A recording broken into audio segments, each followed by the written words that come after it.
जय हिंद दोस्तों। तो ये एक आई ओपनर वीडियो होने वाली है हमारे सीडीएस के अभ्यर्थियों के लिए। तो जो सीडीएस का नेक्स्ट पेपर होगा उसके लिए पॉलिटी आपको किस तरीके से प्रिपेयर करनी है, कौन कौन से कंपोनेंट्स आपकी तैयारी में मस्ट होने चाहिए, इन चीज़ों पर हम बात करेंगे। देखिए, बात क्या है कि जो पॉलिटी के क्वेश्चंस होते हैं वो पहले ज़्यादातर इजी नेचर के आते थे। अभी भी इजी टू मॉडरेट है और मोस्ट स्कोरिंग सेक्शन इसे माना जाता है कुछ क्वेश्चंस को अगर हटा दिया जाए तो। बट अब इनका ट्रेंड चेंज हो रहा है। अब जो क्वेश्चंस आ रहे हैं वो अलग अलग टॉपिक से भी आ रहे हैं। तो उसे कैसे प्रिपेयर किया जाए, पीवाईक्यूज़ का क्या रोल है, क्या हमें एनसीईआरटी पढ़नी है, लक्ष्मीकांत के अलावा और कोई बुक रेफर करनी है क्या, इन सब चीज़ों पर भी बात करेंगे। और ये सब कुछ हम अपने ट्रेंड के बेस पर बात करेंगे, है ना। तो देखिए, ये पहला क्वेश्चन है पॉलिटी का। इसमें ये पूछ रहे हैं कि किस ऑर्गेनाइजेशन ने चैलेंज किया सेक्शन 377 को। तो देखिए, ये आसान सवाल है।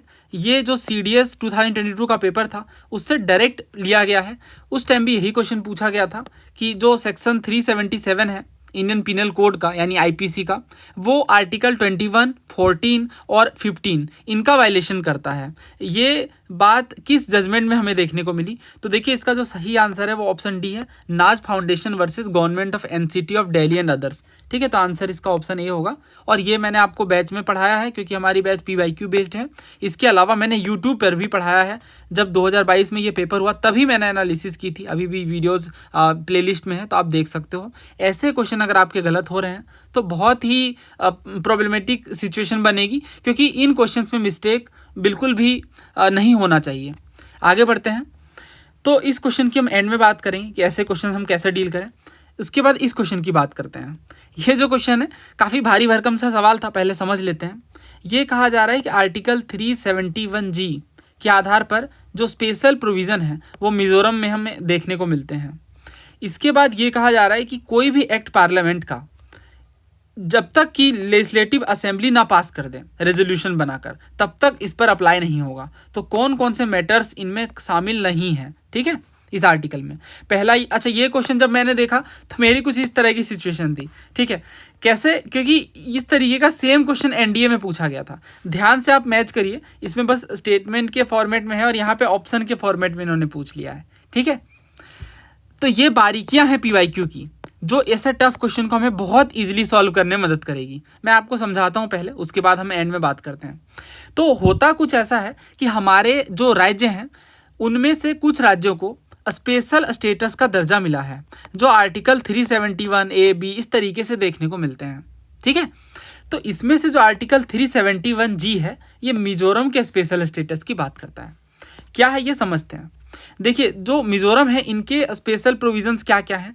पहली चीज़ ये कि पार्लियामेंट का कोई भी एक्ट जो मिजोज के रिलीजियस या सोशल प्रैक्टिस से संबंध रखता है, या मिजो के कस्टमरी लॉ या उनके प्रोसीजर से रिलेटेड है, या सिविल और क्रिमिनल जस्टिस के एडमिनिस्ट्रेशन जिनमें खास तौर से मिजो कस्टमरी लॉ इन्वॉल्व है, या ऑनरशिप और ट्रांसफ़र ऑफ लैंड, इन 4 मुद्दों से अगर वो संबंधित है तो मिजोरम में तभी अप्लाई हो पाएगा जब मिजोरम की जो स्टेट लेजिस्लेटिव असेंबली है वो रेजोल्यूशन करके इसे पास करे। समझ आ गया ना कि पार्लियामेंट का एक डायरेक्टली एप्लीकेबल नहीं होगा, मिजोरम की खुद की स्टेट भी रेजोल्यूशन बनाकर इसे पास करेगी।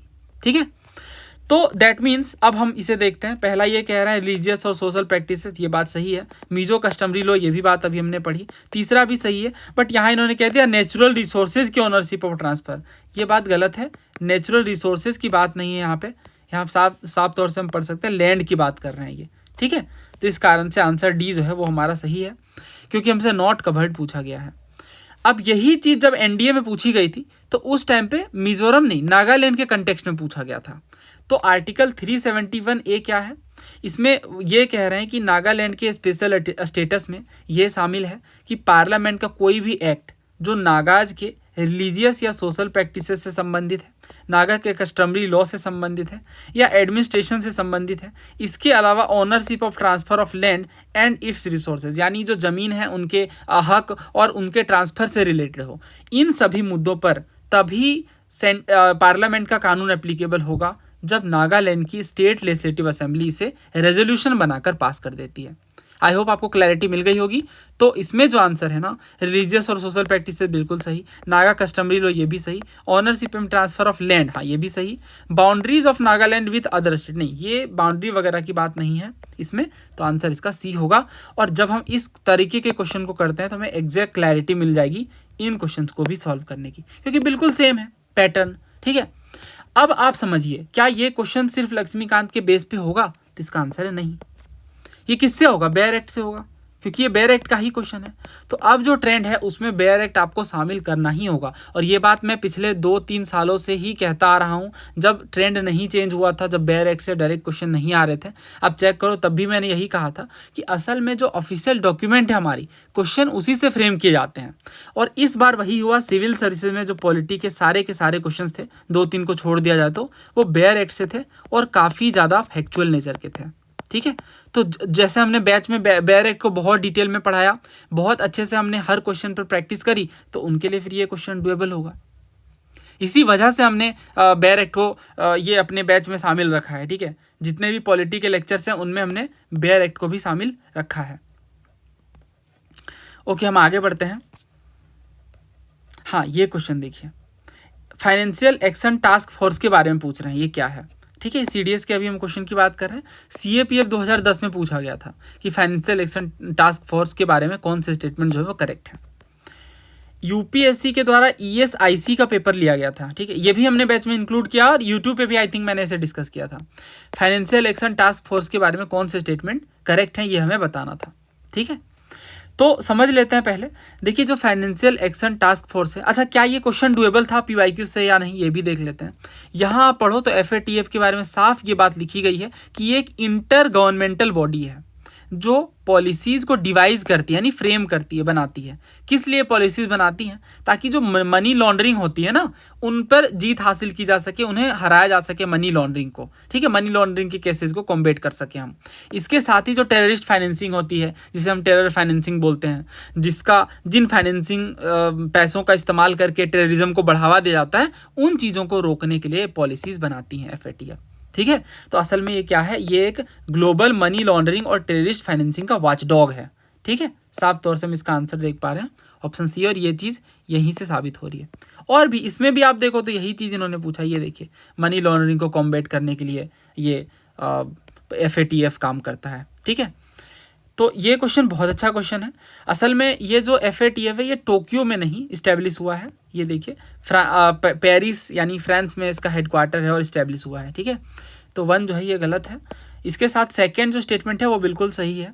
इनिशियली जैसे हमने बात करी कि जो मनी लॉन्ड्रिंग है उसे कॉम्बैट करना इसका काम है। इसके अलावा एफएटीएफ के ऑब्जेक्टिव में ये भी है कि जो लीगल या रेगुलेटरी ऑपरेशनल मेजर्स हैं जिनसे मनी लॉन्ड्रिंग को कॉम्बैट किया जा सके, टेररिस्ट फाइनेंसिंग को कम किया जा सके, इन चीज़ों से संबंधित कानून बनाना और उसे इम्प्लीमेंट करना इनका काम है। ठीक है, तो बहुत आसानी के साथ पीवाईक्यूज के थ्रू आप इस क्वेश्चन को कर पा रहे हैं।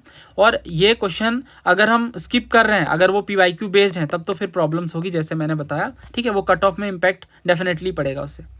ये क्वेश्चन देखिए, क्रिमिनल लॉ जो है ये एक्सक्लूसिवली यानी संपूर्ण रूप से एक स्टेट लिस्ट का मुद्दा है।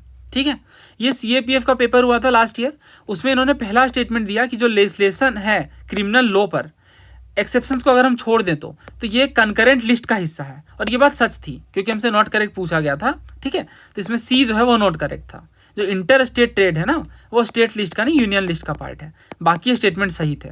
तो जो क्रिमिनल लॉ पर जो लेजिस्लेशन है वो कंकरेंट लिस्ट का पार्ट है, बट यहाँ तो इन्होंने कहा है कि ये स्टेट लिस्ट का पार्ट है, तो ये हो गया गलत। ठीक है, कंकरेंट का पार्ट होगा। जैसे ही एक गलत हुआ, अब अगर आप रिस्क भी ले रहे हो, कई बार हमें 50-50 एलिमिनेशन के बाद रिस्क लेना पड़ता है पेपर में, तो उस केस में आप देखो कितना आसान हो जाएगा हमारे लिए ऐसे क्वेश्चन कर पाना। ठीक है, अब आगे कोड ऑफ सिविल प्रोसीजर, ये कंकरेंट लिस्ट में फॉल करता है यानी, तो इस पे बेस्ड डायरेक्ट पीवाईक्यू नहीं है। बट जब हम लिस्ट कवर करते हैं तो अलग अलग तरीके के स्टेट पीसीएस के क्वेश्चन हैं, जिसमें कुछ ऐसे लिस्ट के मुद्दे भी हैं जो बहुत ज़्यादा चर्चा में नहीं होते हैं। तो उसी टाइम पे मैं आपको ये रिवाइज करवा देता हूँ कि कौन कौन सी इंपॉर्टेंट चीज़ें इसमें शामिल हैं। और ये हमने पढ़ा है बाकायदे कि सिविल प्रोसीजर जो है वो कंकरेंट लिस्ट का ही पार्ट है। ठीक है, तो आंसर इसका बी होगा 2 ओनली। तो ये पीवाईक्यू से डजंट मैटर कि पूरा सॉल्व हुआ या नहीं हुआ, अगर 50% भी सॉल्व हो रहा है तो ये हमारी जीत है। ठीक है, सारे क्वेश्चन तो ऑब्वियस सी बात है पीवाईक्यू से डायरेक्टली सॉल्वेबल नहीं होंगे, कुछ तो डायरेक्टली होंगे, कुछ पार्सली होंगे और कुछ नहीं होंगे, वो हमारी स्टैंडर्ड बुक्स एनसीईआरटी इनसे होंगे।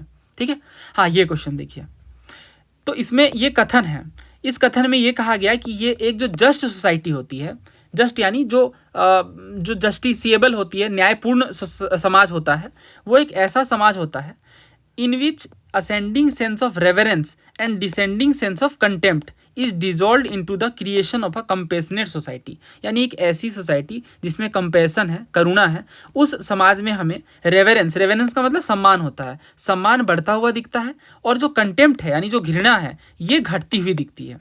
ये किनका कथन है? अब मैंने आपसे कई बार कहा है, दोबारा वही कहूँगा कि जो 11th क्लास की पॉलिटी की बुक है एनसीईआरटी की, वो आपको पढ़नी है। ठीक है, डायरेक्ट क्वेश्चन भी आते हैं और इसके अलावा इनडायरेक्ट क्वेश्चन भी आते हैं। बॉक्स में अगर आप देखो ये चैप्टर 4 है। ठीक है, ये मैंने बैच में इसी वजह से हमने ये इंक्लूड रखा है क्योंकि पॉलिटी के लिए बहुत कम लोग एनसीईआरटी रेफर करते हैं, बट स्टेट पीसीएस से लेकर सिविल सर्विसेज तक भी डायरेक्ट क्वेश्चन आते हैं। ठीक है, पॉलिटी की बुक एनसीईआरटी बुक से। ठीक है, तो ये जो बात है जस्ट सोसाइटी के बारे में यहाँ आप पढ़िए। एक जो जस्ट सोसाइटी होती है वो ऐसी सोसाइटी होती है जिसमें असेंडिंग सेंस ऑफ रेफरेंस देखने को मिलता है और डिसेंडिंग सेंस ऑफ कॉन्टेम्प्ट। ठीक है, तो आंसर जो है इसका ऑप्शन बी है, भीमराव रामजी अंबेडकर।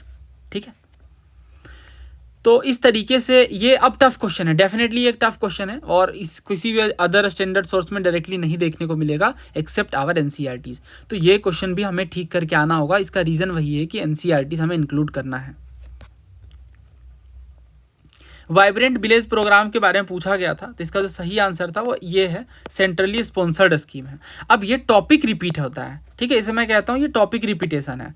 जैसे वाइब्रेंट विलेज प्रोग्राम के बारे में सीएपीएफ में ही पूछा गया, तो उसी टाइम आप इन टॉपिक्स को प्रिपेयर कर लें, और यही हम बैच में भी करते हैं। ये जब हुआ तो मैंने आपको कंप्लीट सारी चीज़ें पढ़ाई वाइब्रेंट विलेज प्रोग्राम के बारे में कि किस तरीके की स्कीम है, कौन सा ईयर है, कौन कौन से स्टेट इंक्लूडेड हैं। ठीक है, तो इस तरीके से हमें प्रिपेयर करना ही होगा इन टॉपिक्स को, अदरवाइज इतने सारे स्कीम्स हम किनको प्रिपेयर करके जाएंगे। 100 से ज़्यादा स्कीम हो जाते हैं हमारे लिस्ट में, तो हम उन्हें टॉप में रखेंगे जो रिसेंट एग्जाम्स में पूछे गए हैं, not only including CAPF but it will also include civil services as well. ठीक है, इसके अलावा और भी जितने पेपर हुए हैं यूपीएससी के द्वारा, जिसमें सारे शामिल हैं, एनडीए, ईएसआईसी, बहुत सारे पेपर्स। ठीक है, और उनमें जो स्कीम्स हैं हम उन्हें प्रिपेयर कर लेते हैं अलग से। नेक्स्ट देखिए, इंडियन लीगल सिस्टम, ये अंडरस्टैंडिंग बेस्ड सवाल है। इंडियन लीगल सिस्टम में सारी ही चीज़ें ऑब्वियस सी बात है कंपोनेंट होंगे, बेसिक वैल्यूज़ हमारे होंगे जो हमारे संविधान में शामिल हैं। इसके अलावा जो ऑर्डिनरी स्टेटस है यानी जो हमारे कानून हैं उनमें जो अधिकार हमें दिए गए हैं वो भी तो हमारे लीगल सिस्टम का पार्ट है। ये बहुत ही अंडरस्टैंडिंग बेस्ड कंसेप्चुअल क्वेश्चन है। इसके अलावा जो हम राइट्स को इन्फोर्स करने के लिए ऑर्गेनाइजेशनल सेटअप करते हैं, राइट, जैसे जो कोर्ट्स वगैरह हो गए, इसके अलावा जो ऑब्लिगेशंस है हमारे संविधान के अकॉर्डिंग, ये सब चीज़ें ऑब्वियस सी बात है लीगल सिस्टम का पार्ट है। तो इसका जो आंसर है वो ऑप्शन ए है। अब इस क्वेश्चन की बात करते हैं जो फ्लैग वाला था। ठीक है, the flag court of India superseded the flag code India. दूसरा ये है, the state emblem of India is an adaptation of the lion capital of Ashoka at Sarnath. Second statement मुझे बताने की नीड नहीं है, सबको पता है स्टेट एम्बलम के बारे में। ये जो पहला स्टेटमेंट है ये बहुत डिफिकल्ट लगा लोगों को। अब ये क्वेश्चन देखिए, सिविल सर्विसेज का है, लास्ट ईयर का। पहला स्टेटमेंट था कि जो स्टैंडर्ड साइज है हमारे झंडे के वो 600 मिलीमीटर और 400 मिलीमीटर है। दूसरा ये कि जो स्टेटमेंट 2 था कि जो रेशियो है लेंथ का, ये इसमें जो हाइट होगी, हाइट से लेंथ से लेकर जो विड्थ होगी उनका रेशियो होगा 3:2। तो उसी टाइम पे मैंने आपको फ्लैग कोड ऑफ इंडिया बताया था और कंप्लीट पढ़ा दिया था क्योंकि मुझे पता था इससे सवाल बनेंगे। इसका रीज़न था ये क्वेश्चन। ठीक है, स्टेट पीसीएस में भी सवाल नहीं थम रहे थे। फ्लैग कोड ऑफ इंडिया के ऊपर देखिए अच्छा सवाल बना था, और मैंने हमेशा कहा आपको जम्मू कश्मीर पीएससी के जो क्वेश्चन है वो बहुत ज़्यादा यूपीएससी से एसोसिएटेड है, इसलिए हमने लास्ट 2-3 ईयर्स की एनालिसिस बहुत डिटेल में कवर की है। ये है फ्लैग कोड ऑफ इंडिया। इसी में मैंने आपको ये चीज़ बताई थी इंपॉर्टेंट अलग से कह के कि ये जो फ्लैग कोड ऑफ इंडिया है ये 26 जनवरी 2002 से इफेक्ट में आया और ये सुपरसीड करता है किसे, फ्लैग कोड इंडिया को। ठीक है, जो इनिशियली एग्जिस्ट करता था। तो ये बात पहली सही है यहाँ पे, और जो दूसरा ये कह रहे हैं स्टेट एम्बलम, ये भी सही है, तो आंसर इसका होगा सी। इसके बाद इस सिविल सर्विसेज वाले क्वेश्चन की अगर हम बात करें, ठीक है, तो इसमें हमने ये पढ़ा कि जो इसमें पहला ही पेज अगर आप पढ़ोगे, ऑफिशियल डॉक्यूमेंट है पार्ट 1 में ही, तो फ्लैग साइज की लिस्ट दी गई है कि कौन कौन से हमारे स्टैंडर्ड साइज है। इसमें कहीं भी आपको 600 400 नहीं देखने को मिलेगा, ये देखिए, ठीक है। ये 900 600 है, बट उसके बाद 450 300 होता है, बट 600 और जो ये यहाँ पे है 600 400 ये नहीं होता है, ठीक है। तो पहला गलत है और आंसर आ जाएगा फिर ऑप्शन डी। तो हमें यहाँ पे लर्निंग क्या लेनी है, देखिए इस वीडियो का पर्पस सिर्फ आंसर डिस्कस करना नहीं है, वो आपको ऑलरेडी पता है, वो आप हर जगह से पढ़ रहे हैं। पर्पस ये है कि आप हिडन जो मैसेज मैं देना चाहता हूँ क्वेश्चंस के माध्यम से, वो आप समझ पाओ कि जब हम इस क्वेश्चन को करें, चाहे भले ही हम किसी भी रूप में करें, सेल्फ स्टडी में या जैसे भी, उस टाइम पे हमें इनसे एसोसिएटेड टॉपिक्स को प्रिपेयर करके जाना है, तभी हम ऐसे क्वेश्चन इन फ्यूचर कर पाएंगे, नहीं तो फिर हमें इन्हें स्किप करना होगा, है ना। तो इसी तरह से हमने बैच भी डिज़ाइन किया कि जो भी हम क्वेश्चन करते हैं उसके साथ सारे के सारे कंसेप्ट्स को, जितने भी PYQs लास्ट ईयर पूछे गए हैं या NA सालों में पूछे गए हैं, इसके अलावा जो टॉपिक्स हैं एक्स्ट्रा, जैसे ये चीज़ पढ़ ली हमने, इसके अलावा अब यहाँ देखिए ये सब चीज़ें भी हमें पढ़नी है कि जो नेशनल फ्लैग ऑफ इंडिया है, ये हैंड स्पेन है और हैंड वीवन खादी बंटिंग के देखने को मिलते हैं, ठीक है। इसके अलावा और भी कुछ एक्स्ट्रा इन्फो है, तो फर्स्ट पेज से ही हमारी जनरल बातें कवर हो जाएंगी। जैसे ये जो क्वेश्चन था, ये वाला फ्लैग कोड ऑफ इंडिया 2002 के बारे में पूछा गया। पहला ये कह रहे हैं कि जो फ्लैग है उसे डिस्प्ले किया जाता है ओपन में या फिर displayed on the house of a member of public, it may be flown day and night, यानी दिन और रात में हम अपने फ्लैग को डिस्प्ले कर सकते हैं। अब इसी फ्लैग कोड में हम ये चीज़ पढ़ेंगे तो ये बात भी लिखी हुई है, ठीक है। तो ये पहला सही है। अब इन फ्यूचर अगर इनसे क्वेश्चन बना तो यहाँ पे अगर वो कह दें कि सिर्फ डे में फ्लोन किया जाएगा, तो ये बात आप समझो कि आप PYQ में पूछ लिया इन्होंने, तो ये बात सही है, ठीक है। इसके अलावा ये हमारी फ्लैग कोड में बाकायदे लिखा हुआ है, सारी चीज़ें प्रॉपर लिस्टिंग के साथ, है ना। इसके अलावा और भी चीज़ें हैं, तो ये सब कुछ हमने कवर किया है, ठीक है। तो आई होप आप समझ पाए। इसके बाद ये क्वेश्चन देखिए, कौन सा जो टर्म है ये स्टेट्स के लिए ड्राफ्ट कॉन्स्टिट्यूशन में डॉक्टर BR अम्बेडकर जी के द्वारा 4 नवंबर 1948 को यूज किया गया, कौन सा टर्म। तो हमें पता है कि देखिए ये जो हमारा बैच था ना, सूरवीर बैच, इसमें हमने पहले ही लेक्चर में आपको बताया कि जो आर्टिकल 1 है, इसमें जो हमारा देश है भारत, यूनियन ऑफ स्टेट कहा गया, ना कि फेडरेशन ऑफ स्टेट, है ना। इसका कारण हम पढ़ते हैं कि union of state doctor BR Ambedkar ji के द्वारा इसलिए प्रेफर किया गया क्योंकि पहली चीज़, हमारा जो देश है वो कोई एग्रीमेंट नहीं है राज्यों का। जैसे अमेरिका में हम देखते हैं कि वो एग्रीमेंट है स्टेट्स का, वैसा कुछ नहीं है कि हाँ स्टेट्स आकर मिले। इंडिया एज अ होल पहले एग्जिस्ट करता है और हमने एडमिनिस्ट्रेटिव कन्वीनियंस के लिए स्टेट्स क्रिएट किए हैं, राइट। पहली चीज़ है। दूसरी चीज़ ये कि स्टेट्स हमारे सिसीड नहीं कर सकते, अलग नहीं हो सकते हमारे फेडरेशन से, है ना। तो इसका आंसर जो है वो ऑप्शन ए है, और ये आसान क्वेश्चन है क्योंकि आर्टिकल 1 से ही ये क्वेश्चन फ्रेम्ड है। आई थिंक सारे क्वेश्चन हो गए, कुछ क्वेश्चन अगर रह गए हैं तो नेक्स्ट पार्ट में हम कवर कर लेंगे। हाँ ये क्वेश्चन था। अब ये क्वेश्चन डिफिकल्ट है नो डाउट, बट थोड़ा लॉजिक अगर आप लगा पाओ तो अभी रिसेंट वाले से जो पहले हैं, ठीक है, उनमें हम लगा पाते हैं लॉजिक कि इसके बाद जो आएंगे वो जो सुमित्रा महाजन जी हैं वो, ठीक है, 16th लोकसभा में, और सुमित्रा महाजन से पहले आए हैं, पहले आई हैं मीरा कुमार जी, ठीक है। तो इस तरीके से 4 के बाद 3 आएगा, जो कि एक ही ऑप्शन में है ना। तो इसका आंसर ए होगा।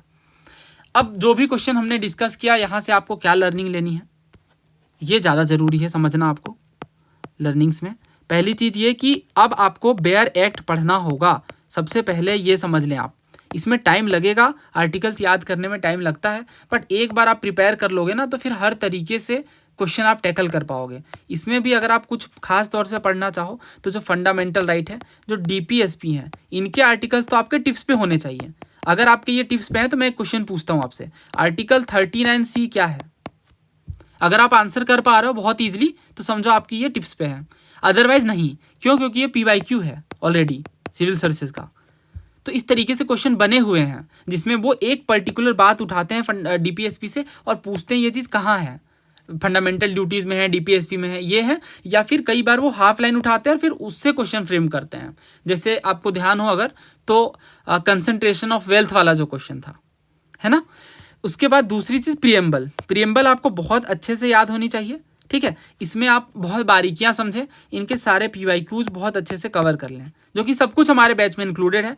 सेल्फ स्टडी भी आप कर रहे हो तो उसके लिए भी मैं टिप्स देता हूँ, और इसके अलावा यूट्यूब भी अगर आप हमारी फॉलो करोगे तो इसमें भी मैंने पॉलिटी के बहुत सारे लेक्चर्स कवर किए हैं।